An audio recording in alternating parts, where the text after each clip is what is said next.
pessoal, tudo bem? Continuando aí o desenvolvimento da nossa matéria, né, nesse momento tão difícil aí que atravessamos, né, em virtude dessa pandemia aí do coronavírus, né, vamos falar um pouquinho aí do tema da aula número 11, tá? Que versa a distribuição e o registro da ação. Existe uma curiosidade muito grande a respeito do que acontece com a ação quando ela chega ao Poder Judiciário, né? E quando o advogado da parte, né, ele vai até o serviço de protocolo, quando o processo ele é físico. É lógico que o processo físico agora ele é quase que inexistente. Ou quando a petição inicial chega ao sistema, né, lá eletrônico do Poder Judiciário. Primeiramente, gente, ela é enviada ao juízo competente. Ora, alguém pode perguntar, mas se eu escolhi, por exemplo, a comarca de Dracena, ingressei com a ação, o juízo competente não é a comarca de Dracena? Sim, é a comarca de Dracena. Mas, por exemplo, Dracena ela tem 3 varas judiciais cíveis. Então, quando chega lá, né, a petição inicial, tem que se saber, primeiramente, qual é a vara civil que vai cuidar daquela ação. Tá? Se é a primeira, se é a segunda, se é a terceira. Eu, como proponente da ação, tenho que saber qual vara? Não, não tenho, não preciso. Eu só tenho que definir qual é o juízo competente no todo, ou seja, é a comarca de Dracena. Eu vou descobrir isso através daqueles critérios determinativos de competência e tudo mais. Mas quando a ação ela é direcionada à comarca de Dracena, há um encaminhamento automático dessa ação para o juízo que irá processar aquela ação. Primeira vara, segunda vara, terceira vara, se houverem mais varas também, aí o próprio sistema eletrônico ele vai fazer esse encaminhamento. Esse encaminhamento da ação nós chamamos de distribuição. Isso é feito de forma automática, viu, gente? Vocês não precisam dizer, quero que vá para a primeira vara, para a segunda e tal. E nem adianta colocar, por quê? Porque nesse caso não há possibilidade de você escolher qual é o juízo aí que irá cuidar da sua ação, isso dentro da própria comarca. Isso é feito de forma automática, tá? A isso chamamos de distribuição. E por que é feita essa distribuição? Para haver um equilíbrio aí de trabalho entre os juízes, né? Senão o juiz da primeira vara fica lá com 500 processos e da segunda fica com 100 processos. Então, essa distribuição ela é feita de forma equitativa a dar a todos os juízos aí a mesma carga de trabalho, tá? Isso é feito automaticamente. Quando chega ao juízo, né, que irá processar a ação, por exemplo, chegou na primeira vara, aí será feito o quê? O registro da ação. Então, vai ser colocado lá que tipo de ação é, qual é o procedimento a ser adotado e o número do processo, né? E agora uma coisa curiosa, o CNJ ele implantou um número único, universal. Então, o número que for dado aqui, né, em primeira instância, vai seguir o processo em segunda instância no Tribunal de Justiça ou no TRF, conforme for ação processada na Justiça Comum Estadual ou Federal, ou no STJ, se chegar ao STJ, e no próprio STF, se chegar ao STF. Então, esse número de registro ele vai acompanhar o processo até o seu final. Resolveu um problema enorme que tínhamos antigamente, porque tínhamos um número aqui em primeira instância, tínhamos outro número em segunda, outro em terceira, outro no Supremo, ou seja, tínhamos aí às vezes 4 números, né, no mesmo processo. Então resolveu-se essa situação, né? Então, a distribuição é o encaminhamento, né, e o registro é a numeração do processo lá no juízo que o processo for desenvolvido. Tanto é que o artigo 284 do CPC diz, todos os processos são sujeitos a registro, devendo ser distribuídos onde houver mais de um juiz. Lógico, né, gente? Existem comarcas que ainda há um só juiz, né? E onde é um só juiz, não há que se falar em distribuição. Por quê? Só ele é que poderá cuidar daquele processo. A distribuição, então, ela é necessária quando houver mais de um juiz, mais de um órgão jurisdicional naquela comarca, tá? Ou naquela vara federal. Né? A distribuição, conforme o artigo 285 prevê, ela tem que ser, né, alternada e aleatória, obedecendo-se rigorosa igualdade, foi o que eu acabei de dizer. Ela tem que ser aleatória porque, bom, chegou uma ação aqui, vai para a primeira vara. Chegou uma imediatamente após, vai para a segunda, depois vai para a terceira, depois volta para a primeira, e assim sucessivamente, justamente para equilibrar aí a força de trabalho, né, dos juízes. Essa distribuição que é feita, ela é pública, tá?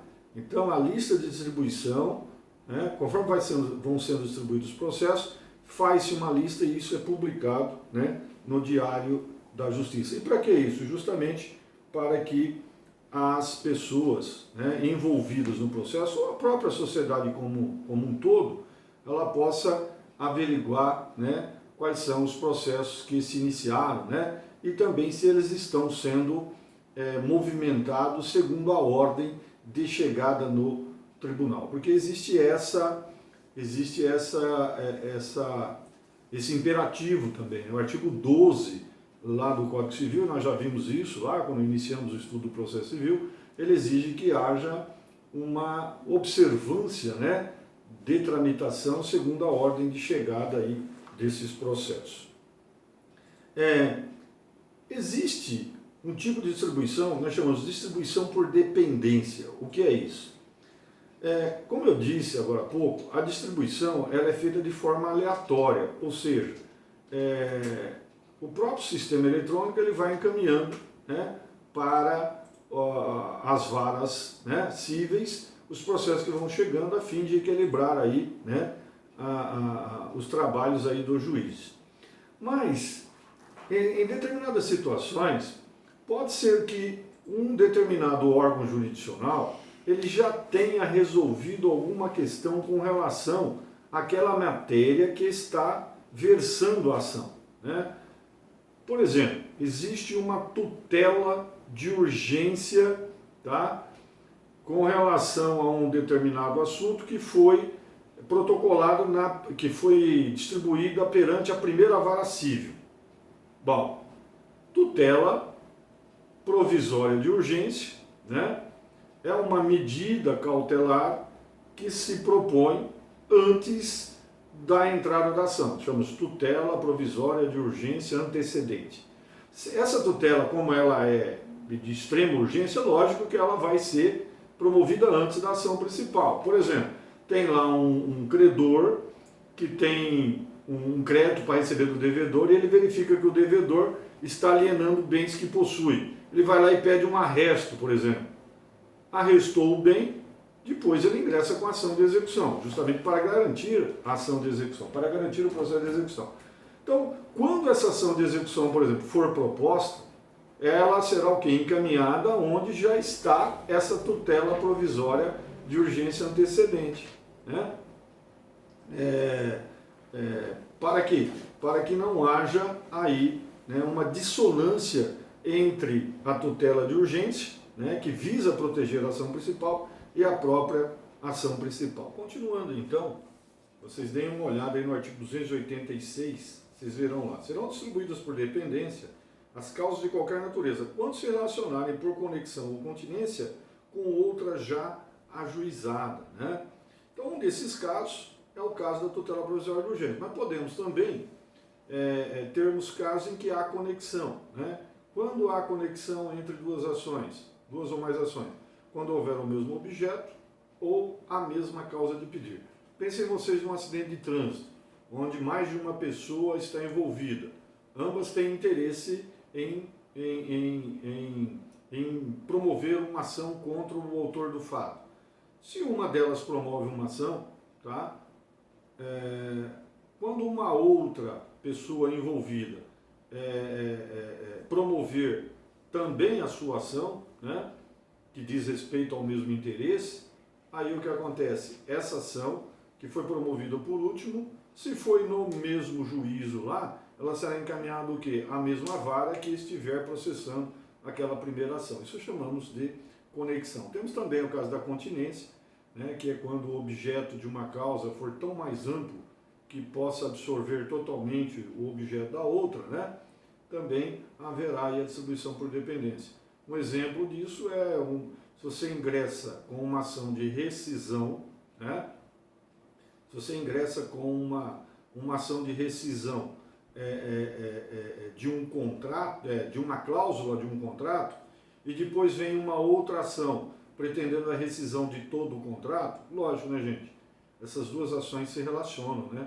Então essa última ação que pretende a rescisão de todo o contrato, ela tem que ser promovida onde? No mesmo juízo que já está processando aquela ação, né, que visa a anulação de uma só cláusula contratual. Um outro caso em que a distribuição vai ser por dependência é quando o processo é extinto sem resolução de mérito, né? Quando o processo é extinto sem resolução de mérito é porque houve algum defeito lá no processo e tal. Nós vamos ver isso com mais calma lá quando estudarmos o artigo 485, né, do CPC, que trata dos casos aí de extinção do processo sem resolução de mérito. Então, quando o processo é extinto sem resolução de mérito, normalmente, sanado o vício que levou à sua extinção, ele pode ser reproposto. E o legislador fala que, nesse caso, se ele puder ser reproposto, ou se o autor quiser propor novamente a ação, essa ação deverá ser processada no mesmo juízo em que foi extinto o antigo processo. E o legislador fez isso porque o pessoal dava uma de migué aí, né? Aplicava uma malandragem aí. Por exemplo, o cara precisava de uma liminar, tinha 3 varas, ele sabia que o juízo da segunda vara dava a liminar, e o da primeira e terceira não. Aí ele ingressava com a ação, caía na primeira, aí ele ia lá, pedia a extinção do processo, depois promovia a ação novamente. E aí ele tinha a chance de cair na segunda vara. Aí o legislador cortou, né, essa malandragem aí, ou vedou essa malandragem, ou seja, ele ingressa com a ação, caiu na primeira vara, que não lhe dá liminar. Se ele pedir a extinção do processo e repropor a ação, ela será novamente encaminhada para a primeira vara, né? Então, prevenção, em regra, é quando houver o quê? Quando houver uma ação anterior já tramitando que guarda uma relação de interesse com a segunda ação que está sendo proposta, né? Em síntese, é isso que o artigo 286 aí ele apregou. Mais adiante nós vamos estudar a petição inicial, né? Lá quando estudarmos o artigo 319. A petição inicial é que inaugura a ação, né? É o pedido por escrito feito pelo autor. E juntamente com a petição inicial, tem alguns documentos que são indispensáveis para que o processo se inicie. E um desses documentos, gente, é a chamada procuração, né? A procuração é a autorização da parte para que o advogado a defenda em juízo, né? Aí depois nós vamos estudar mais adiante, procuração geral, procuração com poderes especiais. Essa autorização da parte que o advogado está assistindo, ela é peça indispensável para que o processo se inicie.